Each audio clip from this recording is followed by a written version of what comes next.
আমার গল্পগুলি বরাবর অন্য রকমের, অন্য ভালোবাসা, অন্যরকম অনুভূতি। আজ সেরকমই একটি গল্প আপনাদের আমি বলবো। প্লিজ গল্পটা শুনবেন, সত্যিই ভালো লাগবে। অর্ধেক রাতে ঘুম থেকে তুলে বিয়ে দিল আমার, তাও আবার নাইটির উপর শাড়ি জড়িয়ে। আর নাকি সময় ছিল না, লগ্ন পার হয়ে যাচ্ছিল।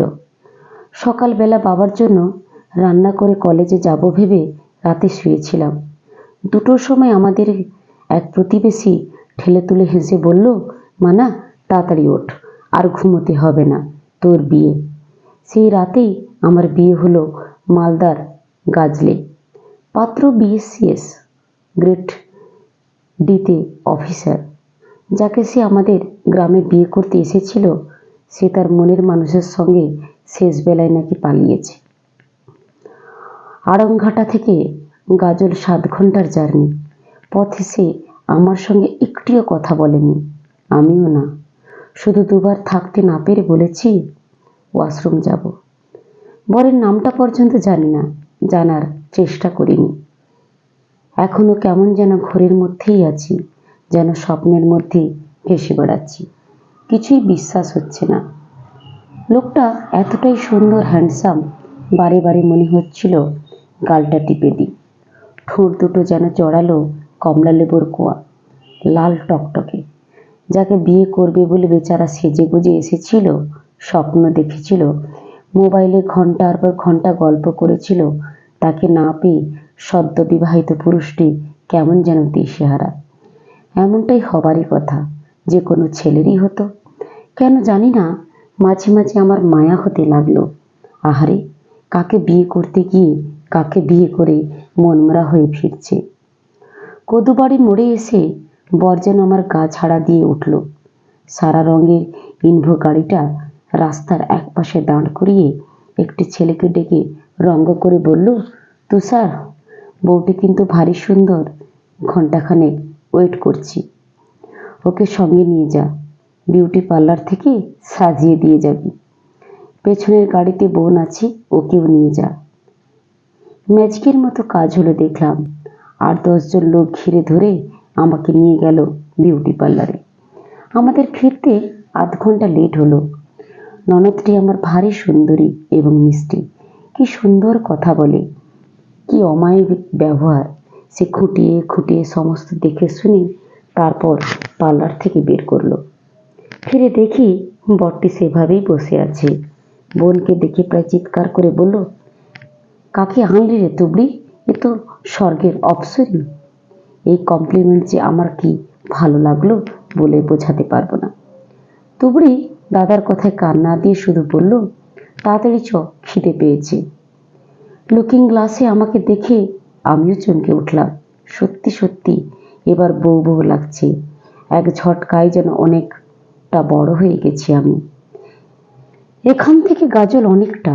পথে যেতে যেতে ড্রাইভার দাদা বলল, বৌদি, মা কিন্তু খুব অসুস্থ, ওনার একটু সেবা যত্ন করো।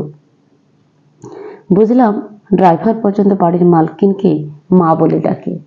তিনি যে অসুস্থ প্রথম শুনলাম। সবই আমাকে প্রথম শুনতে হবে, না হলে দেখতে হবে। যে বাড়ির সামনে এসে গাড়িটি দাঁড়ালো, সেটি হোটেল না রাজপ্রাসাদ বোঝা মুশকিল। অনেকেই জানলা দিয়ে আমাকে দেখে বলল, জয়ন্তের বউ দারুণ সুন্দরী, দেখ দেখ। এতক্ষণে বোঝা গেল লোকটির নাম জয়ন্ত। মনে মনে ঠিক করে নিলাম, জয়ন্ত নয়, আমি অন্ত বলে ডাকবো। বধূবরণ করতে শাশুড়ি আসতে পারলেন না। আগেই শুনেছিলাম তিনি অসুস্থ। কতটা অসুস্থ জানি না, একবার অন্তত আসতে পারতেন। কষ্ট করে হলেও আসা উচিত ছিল। আমি আর অন্তসন্ত শাশুড়িকে ঘরে গেলাম। পিছনে পিছনে এলো এক গাদা আত্মীয় স্বজন। এদের চাল চলন, পোশাক আশাক, হাবভাব দেখলেই বোঝা যায় বেশ বড় ঘরের। শাশুড়িকে দেখেই আমার হৃৎপিণ্ড কেঁপে উঠল। আশ্চর্য, উনি কি জীবিত না মৃত, মানুষ না কঙ্কাল, বেঁচে আছেন না মারা গেছেন, একদম বিছানার সঙ্গে মিশে আছেন কেন?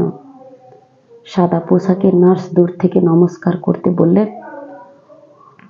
অন্তর দেখা দেখি আমিও দূর থেকে নমস্কার সেরে বেরিয়ে এলাম ঘর থেকে। এমন মানুষ আগে কখনো দেখিনি। কি এমন রোগ যে জীবিত অবস্থাতেই নরকঙ্কাল। চোখ দুটো ঠিকরে বেরিয়ে এসছে বাইরে, দাঁতগুলো কেমন ভয়ঙ্কর ভাবে উঁচু হয়ে ভয় দেখাচ্ছে। বিভৎস। জানি না কতদূর জয়ন্তের পিছনে পিছনে হেঁটে যেতে পেরেছিলাম। কখন যে ভয়ে আতঙ্কে মাথা ঘুরে পড়ে গেছিলাম, জ্ঞান হারিয়ে ফেলেছিলাম। জ্ঞান ফিরলে দেখলাম তুবড়ির কোলে মাথা আমার। যে আর একজন ডাক্তারবাবু, অন্তত জনা 15 বউ ঘিরে রেখেছে। খুব লজ্জা করতে লাগলো। নতুন বউকে নিয়ে এরা নিশ্চিন্ত বিড়ম্বনায় পড়েছে। কিন্তু জয়ন্ত কোথায়? ওকে তো দেখছি না। ও কি আমায় কোথাও ফেলে চলে গেল? আমার উপর রাগ করেছে? মাকে দেখে ভয়ে অজ্ঞান হয়েছি বলে অভিমান করেছে? ছি ছি। আমি ব্যস্ত হয়ে উঠে বসলাম। আমায় উঠে বসতে দেখে ডাক্তারবাবু কয়েকটি অপ্রয়োজনীয় উপদেশ দিয়ে বিদায় নিলেন। আমার চোখে মুখে যে জলের ঝাপটা দেওয়া হয়েছিল তা তুবড়ি অন্তত যত্ন করে মুছিয়ে দিল। তারপর বলল, কি রে, মাকে দেখে ভয় পেয়েছিলি? ভয় পাস না, মা খুব ভালো। বিকেলের দিকে গিয়ে কথা বলে আসিস, দেখবি কি সুন্দর কথা বলে। বলেই চুড়িদার ওড়না দিয়ে নিজের দুটো চোখ মুছে নিল। বিকেলের দিকে আরেকবার যেতে হবে শুনে মনে হচ্ছিল আবার জ্ঞান হারিয়ে ফেলবো। কি করে তাকাবো ওনার দিকে? কি করে কথা বলবো মাংসহের জিরজিরে একটা লোকের সঙ্গে? কি করে দিন কাটাবো? আমার আবার ভয় করতে লাগলো। তুবড়ির ডান হাত ধরে বললাম, তুমি কোথাও যেও না। এই, আমায় তুমি বলিস না। আমি খবর নিয়ে জেনেছি তুই সেকেন্ড ইয়ারে পড়িস, আমিও সেকেন্ড ইয়ারে। তুই আমার বান্ধবী। একটু থেমে অভয় নিয়ে তুবড়ি আবার বলল, না রে মানা, তুই যতদিন না সড়গড়ে হচ্ছিস ততদিন আমি হোস্টেলে যাব না। আমি খানিকটা নিশ্চিন্ত হলাম। বিকেলের দিকে আমাকে যে সুন্দর ঘরটা দেওয়া হয়েছে তার দরজা ভেজে ঘুমিয়ে পড়েছিলাম। হঠাৎ হুড়মুড় করে জয়ন্ত ঘরে ঢুকে আমাকে ঠেলে তুলে বলল, অনেক লুকিয়ে চুরি এসেছি, কেউ দেখেনি, একটু চুমু খাবো। ঘুম জড়ানো চোখে আমি কি সুন্দর দেখলাম ওকে। ও আবার একই কথা জিজ্ঞেস করলো, একটা চুমু খাবো তাড়াতাড়ি, কেউ এসে পড়বে কিন্তু। লজ্জায় মরে যাই। দিনে দুপুরে দরজা খোলা, লোকটার কি কাণ্ডজ্ঞান কম? হঠাৎ এলোই বা কোথা থেকে? ঠিক আছে, চলে যাচ্ছি। হঠাৎ জয়ন্ত কাঁচুমুচু হয়ে বলল, এবার আর কিছু না বললে হচ্ছে না দেখছি। ভয় পেয়ে বললাম, নিজের বউকে চুমু খাওয়ার জন্য পারমিশন নিতে হয়? দরজা খোলা রয়েছে যে। অতি দ্রুত দরজা বন্ধ করে দিয়ে তার থেকেও দ্রুত পায়ে দৌড়ে এসে ঠোঁটে একটা চুমু খেয়ে ফিরে গেল দরজার কাছে। আবার ফিরে এসে আর একটা চুমু খেয়ে আবার ফিরে গেল। তৃতীয়বার এসে কিস করে বলল, আশ্চর্য, মেয়েদের কিস করে এত আনন্দ! আগে জানতাম না তো। ঠিক আছে, পরে কথা বলবো, অনেক কথা বলবো বলেই ঝড়ের বেগে বেরিয়ে গেল। কোনো পুরুষ আমায় প্রথম চুমু খেলো, কিন্তু বিষয়টা এত হুটোপুটি এবং আতঙ্ক হলো আমি কিছুই অনুভব করতে পারলাম না। ওই বা এত অস্বাভাবিক আচরণ করলো কেন বুঝতে পারলাম না। অন্তত আরো কিছুক্ষণ আমার কাছে থাকতে পারতো। আমার কেমন এলোমেলো লাগলো। সন্ধ্যার আগে তুবড়ি আরেকবার নিয়ে গেল শাশুড়ি মার ঘরে। এবার তুবড়ির সঙ্গে ওর কয়েকজন বান্ধবীও আছে, তারাও আমার বয়সী। দরজা থেকেই হৃৎপিণ্ড লাফাতে শুরু করেছিল আমার। এবার গিয়ে কি দেখবো কি জানি, ভয় করছিল অত্যাধিক। সে নার্সটি এখন আর নেই, অন্য একজন এসেছে। মেয়েটি সুশ্রী, ছেলেদের মতো চুলের স্টাইল। শাশুড়ি আমায় দেখেই অত্যন্ত মিষ্টি করে বললেন, আয় আয়, শুনলাম আমায় দেখে তখন ভয় পেয়েছিলি। ওরে, তুই তো ছেলে মানুষ, তোর শ্বশুর মশাই ভয় পায়, এ ঘরে আসে না। গলা শুনে চমকে উঠলাম। এত সুন্দর কণ্ঠ মানুষের হয়? এত সুন্দর বাচনভঙ্গি মানুষের হয়? কথায় এত দরদ মানুষের মুখে থাকতে পারে? ভেবেছিলাম কাছে গিয়ে পায়ে হাত দিয়ে প্রণাম করব। শাশুড়িমা বুঝতে পেরে থামিয়ে হেসে বললেন, আমার পা নেই রে মা, গ্যাংগ্রিনে দুটোই কাটা পড়েছে, পচন ধরেছে, তোর দেখার দরকার নেই।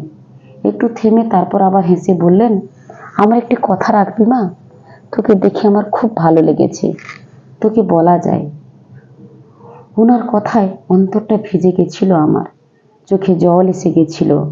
কোনো প্রকার ভনিতা না করে বললাম, বলুন। মনে হয় শাশুড়ি মার চোখেও জল এসে গেছিল। ধীরে ধীরে বললেন, তুই আর এ ঘরে আসিস না। আর এই ধর, এই কাগজে একটা কথা লেখা আছে। তোকে মুখ ফুটে বলতে পারলাম না, পারলে মেনে চলিস। ঘরে গিয়ে একা পড়িস। তবু আমাকে আমার ঘরে নিয়ে গেছে 10 মিনিটও হয়নি। আগের মতোই হুড়মুড় করে আবার এলো জয়ন্ত। এসে চুপ করে দাঁড়িয়ে রইল দরজার পাশে। আমি ধীরে ধীরে উঠে গিয়ে ওকে জড়িয়ে ধরে বুকে মাথা রেখে অনেকক্ষণ পরে বললাম, এত আবেগ নিয়ে দীপঙ্কর কি তোমায় জড়িয়ে ধরে? কথা শুনে ছিটকে সরে গেল জয়ন্তর। তারপর একটু ধাতস্থ হয়ে আবার ফিরে এসে দুহাত জড়িয়ে ধরে বলল, তুমি আমায় ছেড়ে চলে যেও না। আমি ওকে ভুলে যেতে চাই। তুমি একথা আর কাউকে বলো না, প্লিজ বলবে না, প্লিজ। আমি আর একবার ওর বুকে মাথা রেখে বললাম, না, বলবো না। শুধু তুমি তোমার কথা রেখো, ভালোবেসো, খুব ভালোবেসো। ধন্যবাদ। এইরকম টাইপের ভিডিও যদি ভালো লেগে থাকে অবশ্যই আমার চ্যানেলটিকে লাইক করবেন, সাবস্ক্রাইব করবেন। যদিও গল্পটা সংগৃহীত। ধন্যবাদ।